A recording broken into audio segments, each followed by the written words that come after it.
Okay, video number 8 of the TM3 expansion module series. We're going to be looking at a sourcing DC outputs using a transistor style of expansion module. And sourcing is generally the preferred output method that you would go and use. We do have one on syncing as well, but there's inherent dangers in syncing. So you can watch that one if you need to. These are the cards that we're going to be using inside of this video. TM3, D for digital output, Q for output, 8 for the number, and T for a transistor style of output that I'm going to go and have. We're using the small one, the 8, but there is a larger one, the 16 and the 32, and how we do the wiring inside of here will correspond directly with how you would wire those. They just have got more expanded points. Let's start by looking at a definition of sourcing. Sourcing is going to be direct connection of my positive to the reference or to the common terminal, and we would go and call this in application of the IEC positive logic. If you're unfamiliar with syncing, sourcing, and positive and negative logic, watch video number 2 of the M221 series, and we go through it all in depth, including the dangers that can be present inside of the negative logic.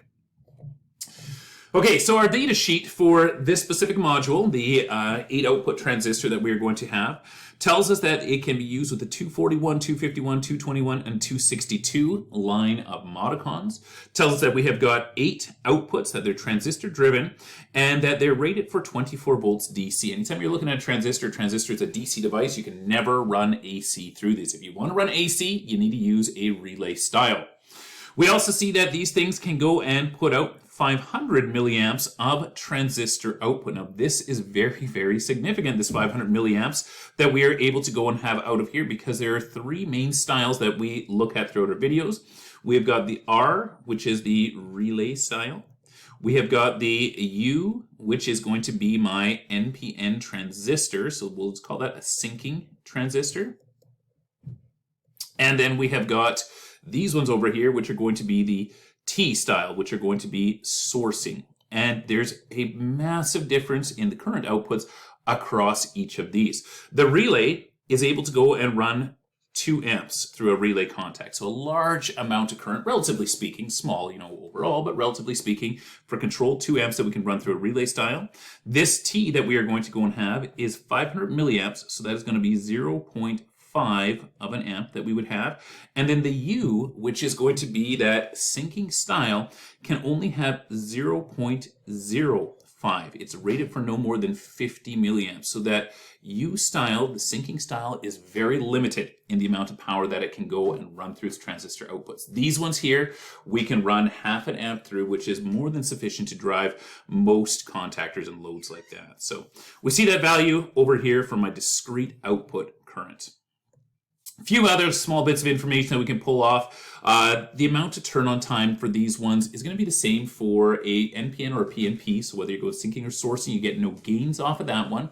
It is, however, way faster than the value that you would have coming off of a relay style, which is going to be 10 or 50 milliseconds. So we're down to just a fraction of that. Really, really fast that we're able to go and carry these through. Other than that, there's not a lot of extra information that we're going to pull off of here. They tell us that we should go no more than 30 meters to an output.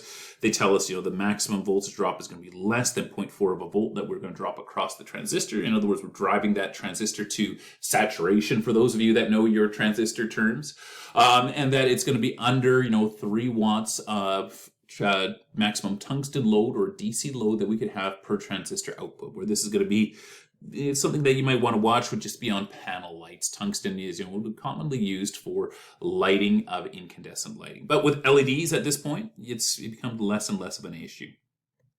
All right, here is my drawing that is provided on the installation sheet. Because we are working with a sourcing style, that means that we must have a DC supply. That's this section right over here, and that positive of that DC supply is going to get taken through the card and switched to all of my outputs. And so we see that off of this over here, that we bring a positive through the V plus that's going to go and run through there. We also see that there's an additional V plus and a additional V minus, so positive and negative, that need to be brought out of this thing here as well. And the reason for that is because it's an isolated card. So it's going to go and have a circuit board on the inside that is taking care of doing all of the switching. And that's what this positive and negative are needed for, is to run that circuit board inside of there so it can switch a positive out to my loads.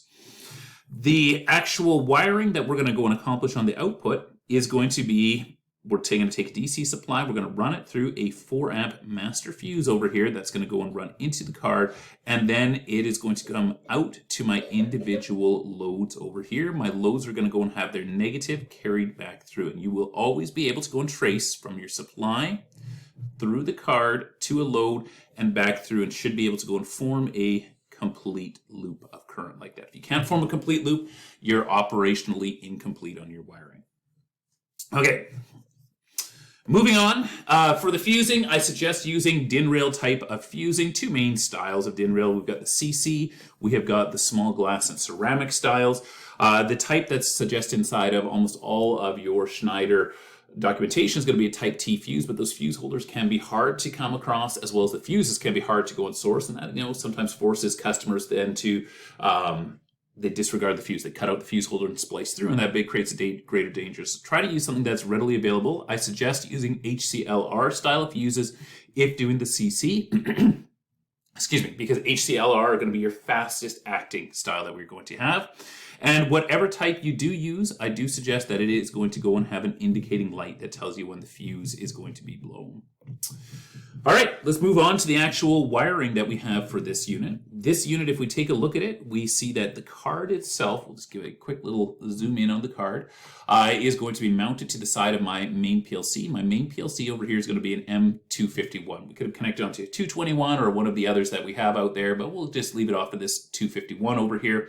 We see that all those V plus, V minus, and we got TR out source, which is going to identify as a sourcing transistor output.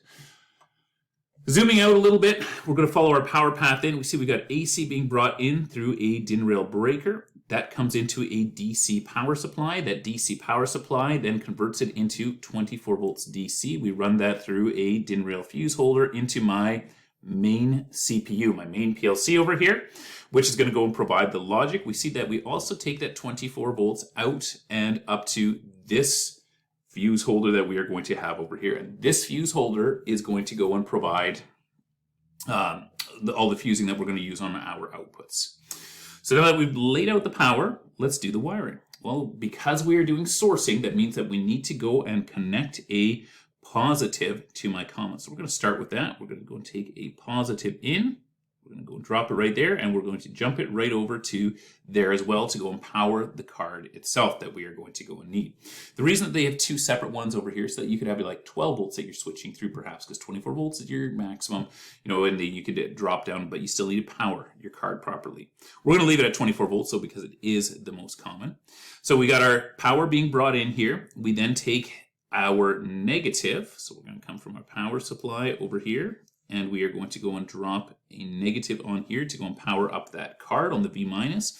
And then we're also going to go and run a negative around to my loads. We got these 2 contactors that we are going to have over here. So I'm going to come off that one, and we will go in, pick up that coil, we'll come back out of that one, and we will pick up this coil over here.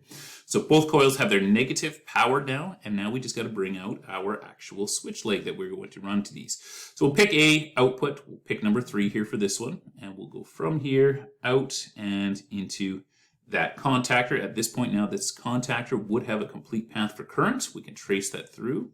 Power could come in through my PLC card, track up, hit the coil itself, and then from the coil travel all the way back to the power supply. So we see a complete loop of current over here.